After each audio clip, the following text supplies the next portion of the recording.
फूट डाला मांस खा। एगो जंगल में ब्रूनो शेर अपन पत्नी लीला शेरनी के साथे रहत रहे। ब्रूनो शेर के बेटा के नाम सिम्बा रहे। एक दिन ब्रूनो शेर बीमार पड़ गईल। ऊ बीमारी के हालत में अपन पत्नी से कहलस, लागता अब हम ना बच पाइब। ऐसन बात मत करी, आप ठीक हो जाइम। ना लीला, हमके बीमार भइला 1 महीना से ज्यादा के समय हो गईल बा। तू जंगल के सब जानवरन के बुला ला।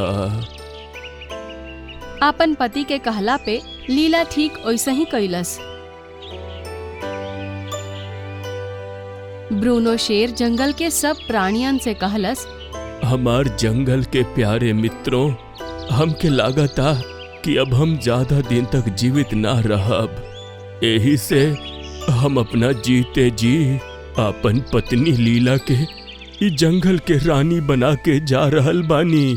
आज से लीला ही तारा सबके रानी ही आ। ब्रूनो शेर के बात के हैरी सियार बहुत ध्यान से सुनत रहे। हैरी सियार एगो बहुत ही कपटी और चापलूस सियार रहे। वो जंगल में सब जानवरन के एक दूसरा के खिलाफ कान भरत रहत रहे और आपस में झगड़ा करवावत रहे। ई आप कैसन बात कर रहल बानी महाराज?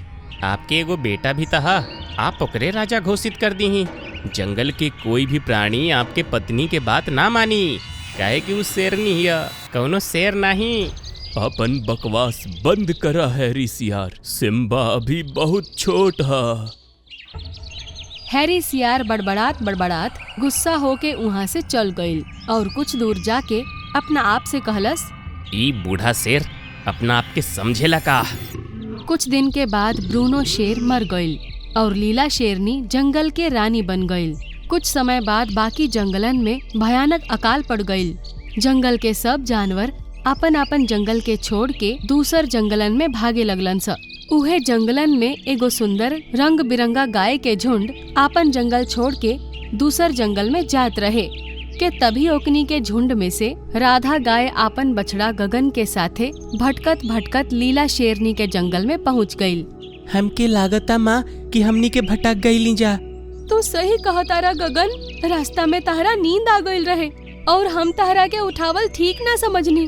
त तारा हमके उठा देवे के चाही। अब पता ना अपन झुंड से हमनी के मिल पाइब की ना, और ये जंगल भी हमनी खातिर अनजान हा।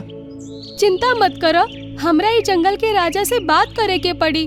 तभी वहाँ पे हैरी सियार आ गईल। बछड़ा और गाय के देख के ओकरा मुंह में पानी आ गईल और वो अपना आप से कहलस, ई गाय त बड़ी सुंदर और रंग बिरंगी हिया। ई त कौनो और नस्ल के मालूम पड़तिया। और एकर बछड़ा इहो बड़ा सुंदर हा। काश एकर ताजा ताजा मांस खाए के मिल जाए तब मजा आ जाई।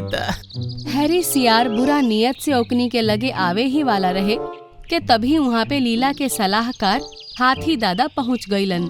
के हुआ तू और ई जंगल में का कर रहल बड़ा लोग? तू दोनों ई जंगल के तनईखा लागत हा? तू सही कहला हा, हमनी के अपन झुंड से बिछड़ गई नी जा। का हमनी के कुछ दिन ही जंगल में रह सके नी जा? एकरा खातिर तो तहरा हमनी के जंगल के शेरनी से पूछे के पड़ी। चलो हमरा साथे। हाथी दादा ओकनी के जंगल के शेरनी लीला के लगे ले गईलन। लीला वो दोनों के देख के आश्चर्यचकित होके कहलस, तहरा जैसन रंग बिरंगा और सुनहरी गाय हम आज तक नहीं देखले। दरअसल हमनी के झुंड एगो अलग प्रजाति के ह। हमनी के दूसर जानवरन के नजर से छुप के रहे नी जा। हम कौनो वजह से अपन झुंड से भटक गईल बानी। चिंता मत कर, तू जब तक चाह यहाँ पे आराम से रह सकेलू, तहरा केहू नुकसान न पहुँचाई। तभी वहाँ पे लीला के बेटा सिम्बा आ गईल। अपना सामने इतना सुंदर बछड़ा के देख के सिम्बा ओकरा साथे खेले लागल। देखलू हा तू, तहार बेटा से हमार बेटा के दोस्ती हो गईल बा। आज से तो हमार गुफा के लगे रही है। ओ दिन के बाद राधा लीला के साथे रहे लागल। राधा के बछड़ा दिन भर सिम्बा शेर के साथे खेलत रहे और यह बात अंदर ही अंदर हैरी के खाइल जात रहे। ऐसे ही कुछ साल बीत गईलन स। सिम्बा और गगन अब थोड़ा बड़ हो गईल रहन स।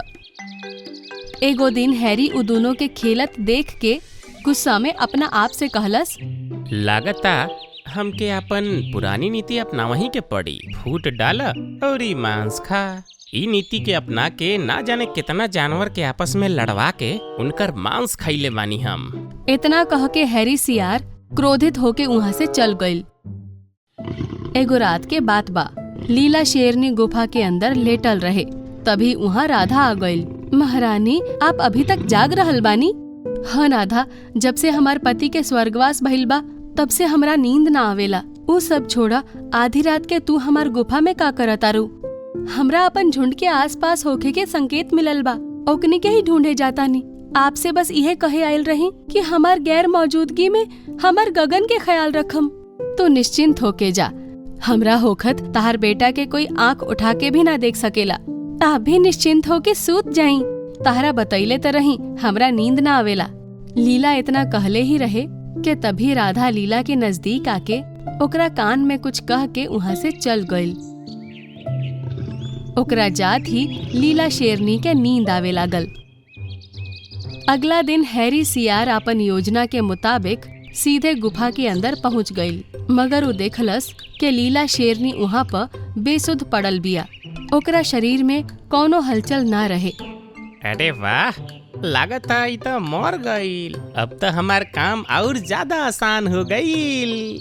अब एकर मौत के इल्जाम सीधा वो गगन और ओकरा माई पर लगा दे हब, और सब उ दोनों के ही दोषी समझी हैं।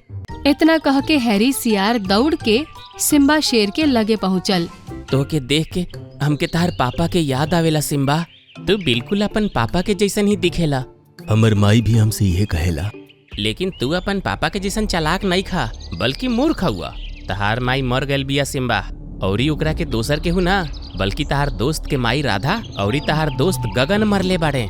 हैरी के बात सुन के सिम्बा अविश्वास भरल नजर से हैरी के देखे लागल। सिम्बा दौड़ के गुफा के लगे पहुँच गईल। वो देखलस कि ओकर माँ मृत अवस्था में गुफा में पड़ल रहे। सिम्बा गुस्सा से पागल हो गई और दौड़त दौड़त सीधा गगन के लगे पहुँचल।